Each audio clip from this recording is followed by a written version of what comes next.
എല്ലാവർക്കും ഓരോ ജോലിയുണ്ട്, എല്ലാവർക്കും ഓരോ ഉത്തരവാദിത്വമുണ്ട്. വിദ്യാർത്ഥികളായ നിങ്ങളുടെ ജോലി, നിങ്ങളുടെ ഉത്തരവാദിത്വം എന്താ? നിങ്ങളുടെ ജോലി, നിങ്ങളുടെ ഉത്തരവാദിത്വം എന്ന് പറയുന്നത് പഠിക്കലാണ്. അതാ നിങ്ങളുടെ ജോലി. നമ്മൾ പലതും പഠിക്കുന്നുണ്ട്. ഏറ്റവും പ്രധാനമായി നമ്മൾ പഠിക്കേണ്ടത് പറയാനും പെരുമാറാനുമാണ്. എങ്ങനെ മാതാപിതാക്കളോട് സംസാരിക്കണം, എങ്ങനെ പെരുമാറണം, എങ്ങനെ മുതിർന്നവരോട്, എങ്ങനെ കുട്ടികളോട്, എങ്ങനെ അയൽക്കാരോട് വളരെ മാന്യമായി ഇടപെടാനും, വളരെ മാന്യമായി ഏറ്റവും നല്ല രീതിയിൽ പെരുമാറാനും സംസാരിക്കാനും നമ്മൾ പഠിക്കണം. അത് ഈ ചെറിയ പ്രായത്തിൽ തന്നെ നമുക്കുണ്ടാവണം. പറയാനും പെരുമാറാനും നമ്മൾ പഠിച്ചു കഴിഞ്ഞാൽ ബാക്കിയെല്ലാം പിന്നാലെ വരും. ഏറ്റവും മാന്യമായി, ഏറ്റവും മനോഹരമായി സംസാരിക്കുന്ന ഒരാളെ, ഒരു കുട്ടിയെ എല്ലാവർക്കും ഇഷ്ടമായിരിക്കും, അല്ലേ? അധ്യാപകർക്ക് ഇഷ്ടമായിരിക്കും, മാതാപിതാക്കൾക്ക് ഇഷ്ടമായിരിക്കും, നാട്ടുകാർക്ക് മൊത്തം ഇഷ്ടമായിരിക്കും. പറയേണ്ടത് പറയേണ്ട സമയത്ത് പറയേണ്ടതുപോലെ പറയാനുള്ള പ്രാപ്തി നമുക്കെല്ലാവർക്കും ഉണ്ടാവണം. ഈ ചെറിയ പ്രായത്തിൽ തന്നെ നിങ്ങൾ അത് നേടിയെടുക്കണം. പിന്നെ പഠിക്കുക എന്ന് പറയുമ്പോൾ എനിക്ക് പറയാനുള്ളത്, നിങ്ങളൊരിക്കലും കഷ്ടപ്പെട്ട് പഠിക്കാൻ പാടില്ല. ഒരു വിഷയം നമുക്ക് പഠിക്കണമെങ്കിൽ, നമുക്ക് പഠിക്കണമെങ്കിൽ ഏറ്റവും പ്രധാനം ആ വിഷയത്തെ നമ്മൾ ഇഷ്ടപ്പെടണം. അപ്പോൾ നിങ്ങളൊക്കെ കഷ്ടപ്പെട്ട് പഠിക്കാതെ ഇഷ്ടപ്പെട്ട് പഠിക്കാം. എൻ്റെ പേര് നിവേദിത. ഞാൻ ഈ ക്ലാസ്സിന് വരാൻ തുടങ്ങിയിട്ട് കുറച്ച് ദിവസമായി. ആദ്യം വന്നപ്പോൾ ആകെ എക്സൈറ്റഡ് ആയിരുന്നു, പിന്നെ റിലാക്സായി. സ്കൂളിൽ നിന്ന് പഠിക്കുന്ന രീതിയിലല്ല അവിടെ പഠിപ്പിക്കണത്, വേറെ രീതിയിലൊക്കെയാണ്. പിന്നെ എല്ലാ ക്ലാസ്സിലും ലാസ്റ്റ് ഗെയിംസൊക്കെ കളിപ്പിക്കാറുണ്ട്.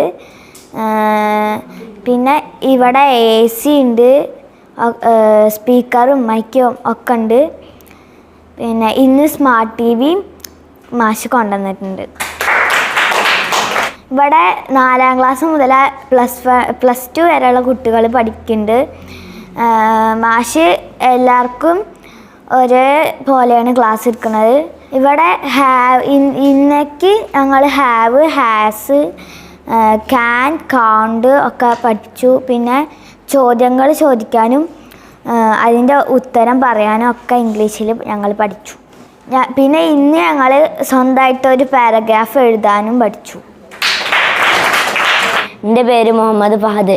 ഇത് നല്ല ക്ലാസ്സാണ്. ഞാൻ വരാൻ തുടങ്ങിയിട്ടൊരു 5-6 ദിവസത്തേക്ക് ആദ്യം മടിയൊക്കെ ഉണ്ടായിരുന്നു. പിന്നെ വന്നു തുടങ്ങിയപ്പോൾ നല്ല ക്ലാസ്സാണെന്നൊക്കെ തോന്നി, ഞാൻ വരാൻ തുടങ്ങി. പിന്നെ ഇന്ന് പഠിച്ചത് കോണ്ട്, എങ്ങനെ കഴിയില്ല എന്ന് പറയുന്നു. ഇന്നലെ ക്യാൻ, അങ്ങനെയൊക്കെ പഠിച്ചു. ഞങ്ങളുടെ ക്ലാസ്സിൽ എല്ലാ സൗകര്യങ്ങളും മാഷ് ഒരുക്കി തന്നിട്ടുണ്ട്. TV പറഞ്ഞപ്പോൾ TV ഒരുക്കി തന്നു. അങ്ങനെ പിന്നെ എല്ലാ സ്പീക്കറും കരോക്കി പാട്ട് പാടാനൊക്കെ സൗകര്യം ഒരുക്കി തന്നു. അതുകൊണ്ട് മാഷിന് നന്ദി അറിയിക്കുന്നു. ഇവിടെ 4ാം ക്ലാസ് മുതൽ പ്ലസ് 2 വരെ എല്ലാവർക്കും പഠിക്കാം. ഞങ്ങളെല്ലാവരെയും ഒരേപോലെയാണ് സാർ പഠിപ്പിക്കുന്നത്. കുറച്ച് പ്രയാസമുള്ള കുട്ടികൾ, ചെറിയ കുട്ടികളൊക്കെ വലിയവർ സഹായിക്കുന്നുണ്ട്. അതിനു വേണ്ടി മാഷ് സൗകര്യം ചെയ്യുന്നുണ്ട്. അവർക്ക് ചെറിയ ചമ്പലും മടയൊക്കെ ഉണ്ട്, അതൊക്കെ സാറ് ശരിയാക്കി തരുന്നുണ്ട്. വലിയവരായിട്ടും പ്ലസ് 1 ആയിട്ടും അറിയാത്ത പല കുട്ടികളുണ്ട്. ഓൽക്കും സാർ നല്ലപോലെ പഠിപ്പിച്ചു കൊടുക്കുന്നുണ്ട്. ഈ ക്ലാസ് കഴിയുമ്പോഴേക്കും ഞങ്ങൾ ടൂർ പോകാൻ തീരുമാനിക്കുന്നുണ്ട്. എല്ലാ മാതാപിതാക്കളും സപ്പോർട്ട് ചെയ്യുമെന്ന് ഞങ്ങൾ പ്രതീക്ഷിക്കുന്നു. My name is Aisha Shadia. I have an auntie. My auntie can cook food, but she can't drive a car.